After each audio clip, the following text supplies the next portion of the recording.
Nous les avons vus tomber, terrifiants et rayonnants. Nous étions le fruit défendu.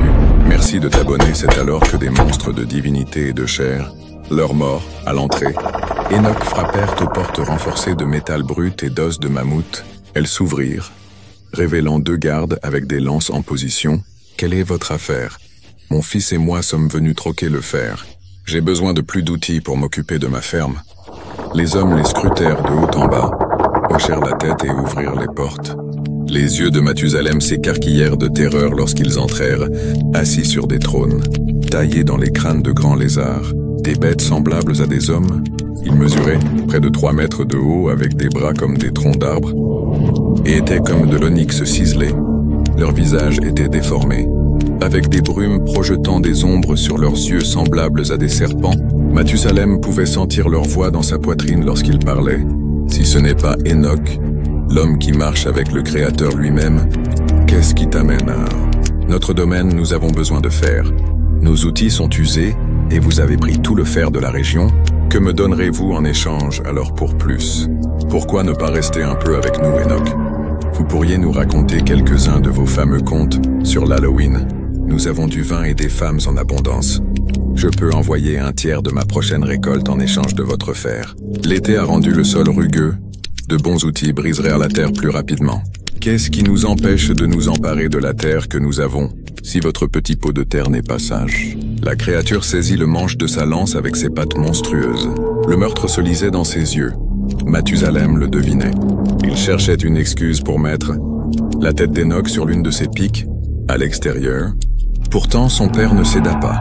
Il se tenait debout avec une confiance qui dominait même ces géants. Prenez ma terre. Consommez-la et elle disparaîtra. Vous et moi savons que vous ne pouvez pas cultiver comme les fils de Seth.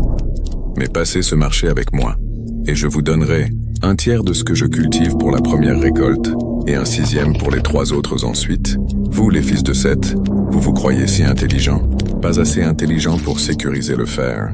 Pas assez fort pour terrasser la grande bête par vos balles. Avons-nous un accord? Oh Enoch, si sérieux, si juste. Tu es peut-être favorisé par le Créateur, mais dis-moi. Nous avons ouvert la bouche d'un homme qui se tenait sur son trône, dont les pieds faisaient trembler la terre à chaque pas, alors qu'il s'avançait vers Enoch, dont les narines s'enflammaient, comme celles d'un taureau.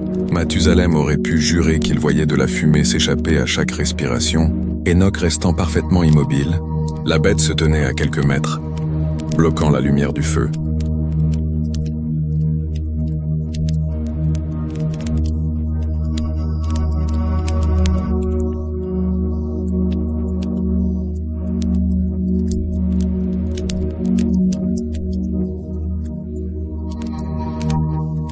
Il y avait de longs ports inquiétants. La gorge de Mathusalem se serra, empêchant le souffle de sortir de ses poumons. Son père était toujours le cadre de l'homme, penché en avant. Il montrait ses dents comme un loup et parlait. « Tu as un marché à conclure. Mais si tu ne le fais pas, je prendrai ta femme. Je mangerai tes enfants et j'utiliserai ton aîné comme un crapaud. Je suis un homme de parole, avec le Créateur comme témoin. Je paierai ma part. » Enoch ne perdit pas de temps. Il tourna les talons et partit. Méthusila le suivit comme un chiot. Ils quittèrent la ville. La puanteur s'attarda sur eux pendant un moment. Ils traversèrent le ruisseau séparant la ville de leur terre et escaladèrent les collines herbeuses. Ils arrivèrent à un petit sommet. Un cèdre singulier se balançait au gré de la brise de minuit. Méthusila pouvait voir les étoiles, scintillant à travers les brisures des feuilles. Qu'est-ce que c'était que ces hommes? Oui et non, ce sont les Néphilim, issus des fils de Dieu et des filles des hommes. Donc des fils des anges. Oui. Tu te souviens de l'histoire du jardin? Mathusalem acquiesça en attendant que son père prenne la parole. Nos ancêtres ont été attirés par l'arbre de la connaissance. Ils ont voulu être comme Dieu, échangeant sa volonté pour eux contre de l'orgueil. Ils sont tombés, mais ils se sont multipliés et ont commencé à remplir la terre.